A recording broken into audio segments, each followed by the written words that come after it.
Hello everyone, I hope you're having an amazing day. Here's everything we know about Year 10 of Siege so far. We know that we will only receive 2 new operators for the duration of Year 10. This was confirmed by a dev in September when talking about the release of Scopos and how that they were able to bring Scopos to the board when they changed the schedule to 2 operators a year. What we aren't sure of on if we get 2 reworked operators and 2 new operators a year, or if we will only get 2 new operators. If I was to take a guess, I think we can probably expect at least 1 reworked operator at some point in Year 10. With Year 9 Season 4 ending on a reworked operator being Blackbeard, I think we can definitely expect to see a brand new operator to kickstart Year 10 Season 1. One thing that hasn't been officially confirmed but has been teased in Easter eggs is a new map. For the whole duration of Year 9, we did not receive a new map or a new rework. I mean, Stadium Bravo kinda got reworked, they just removed the glass. But I do think that in Year 10, we will get a new map, and one of the possibilities of this new map is that it could be Calypso Casino from Rainbow Six Vegas 2. With Year 10 of Siege being such a milestone for the game, I cannot see them not bringing out a new map for this year, especially when we didn't get one at all in Year 9. I know in the past we have had multiple non-new map years, but I do think that we will receive a new map, and here is why I think it could be Calypso Casino. I can say with certainty that we are going to get Calypso Casino as a new map at some point in the future of Siege. When the Consulate rework first came out, there were multiple Easter eggs on this map, one being the Montaigne Dew, another one being the Cappy Toast.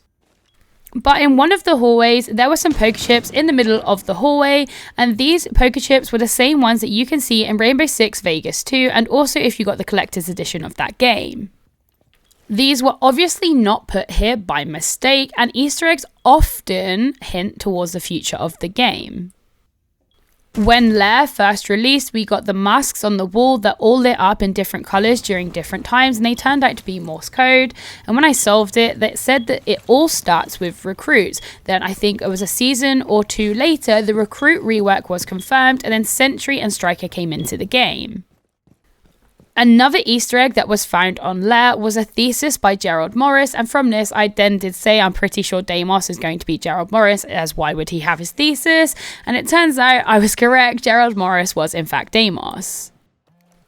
These are just 2 recent examples of where Easter eggs have hinted towards the future of the game.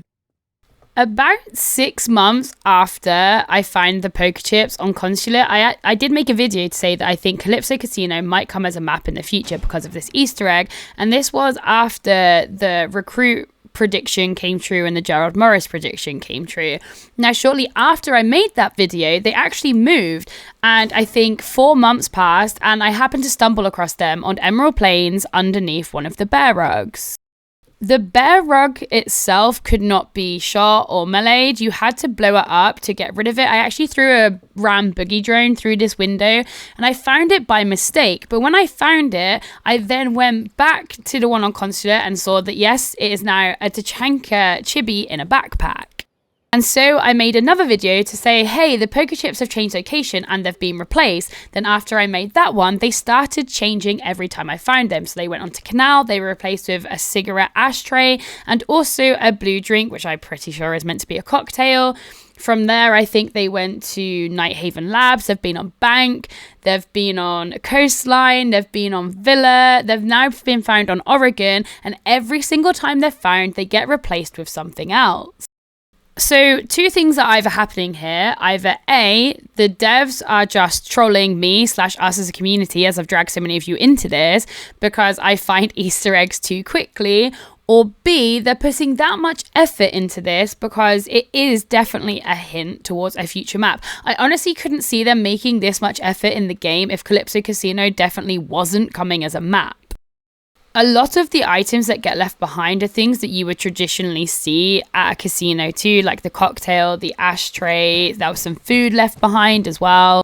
But whether Calypso Casino comes as a map in year 10 is a different thing. I think it would be a good year for it to come since it's the 10-year anniversary of Siege, and Rainbow Six Vegas 2 is a fan favorite. And I have said that if it doesn't come in year 10, I will lick my shoe, as I am certain it's coming, but it might not come in year 10. But I am certain that we will get another map in the game in year 10, because it would be too long for them to leave it without having a new map in the current meta and player base of the game.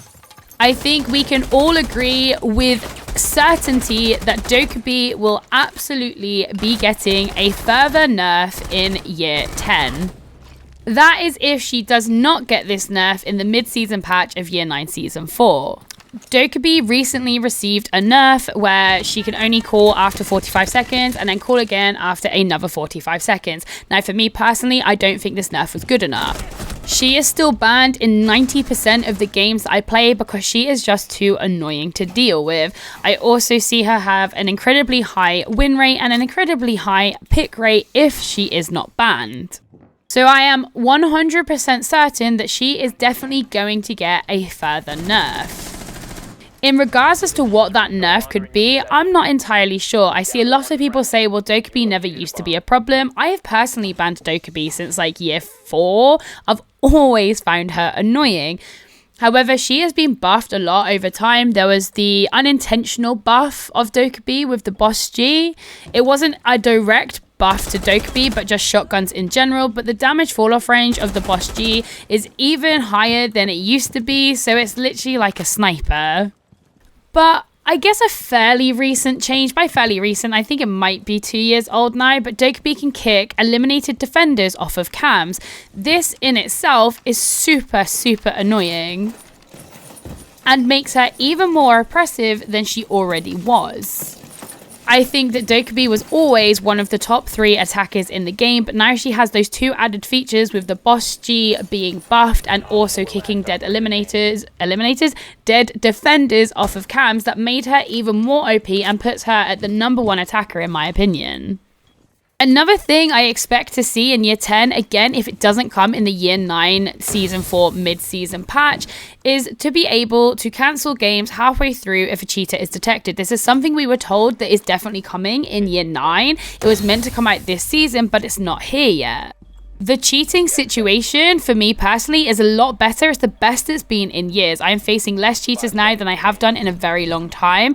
However, the games are not being cancelled if a cheater is detected halfway through. I'm curious if the machine learning AI is currently being trained and we'll see it in the mid-season patch, or it will roll out in year 10 season 1. I'm sure this will come, as I'm sure it's been tested and is continuously being tested. And they did say on the roadmap that it is confirmed to come this season, so it could come in a mid-season patch. I hope that it does come out. I think it'll be great for PC players, that if there is an obvious spin bosser or an obvious rage cheater, that they'll get kicked from the game will get cancelled halfway through, that person is banned halfway through the game.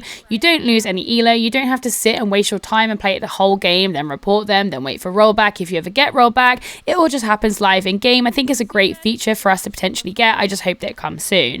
The final thing I expect to see, and has basically been confirmed to be coming, is native MNK on console. Since the beginning of this season, console and PC players have been able to play cross-platform, and anyone who's using spoofing equipment like a Zim, if they get mousetrapped 3 times, they get put into PC lobbies for 90 days. Now, this also has meant that if you are a Zim player and you queue into PC lobbies instead of console, you can just play MNK native via your Zim in PC lobbies without getting mousetrapped, because the place you get punished to go to is PC lobbies. However, when this season was released, during the release trailer, or like the release announcement, a dev literally said, now that PC players, or now that MNK can be played on console, but it's not here yet. But they specifically said, now that you can play mouse and keyboard on console.